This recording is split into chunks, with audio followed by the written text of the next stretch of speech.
முட்டையே சேர்க்காத ஒரு சூப்பரான மஃபின் எப்படி பண்ணுறதுன்னு பார்க்கலாமா? குழந்தைங்க மட்டும் இல்லை, வீட்டில் இருக்க எல்லாருமே நல்லா விரும்பி சாப்பிடுவீங்க.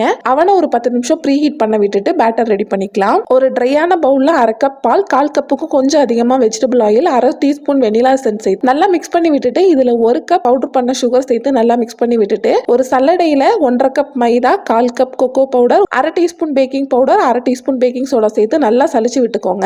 இதை நீங்கள் தனியாக சலிச்சு எடுத்து வச்சு மொத்தமாக கூட நீங்கள் இதில் ஆட் பண்ணிக்கலாம். நல்லா இந்த மாதிரி மிக்ஸ் பண்ணி விட்ட பின்னாடி இந்த மாதிரி கப் கேக் பண்ற டேல கப் கேக்கோட ஷீட் போட்டுட்டு அதுல வந்து பேட்டர் ஃபில் பண்ணிக்கலாம். நீங்க கப் கேக் பண்ணல அப்படின்னா நார்மலான கேக் டின்ல கூட நீங்க வந்துட்டு இந்த பேட்டர் போட்டு கேக் பண்ணி எடுத்துக்கலாம். பேட்டர் ஃபில் பண்ணிட்டு இந்த மாதிரி ஒரு டூத் பிக் வச்சு மிக்ஸ் பண்ணி விட்ட பின்னாடி மேல நட்ஸ் ஏதாவது தேவைப்பட்டா சேர்த்துக்கோங்க.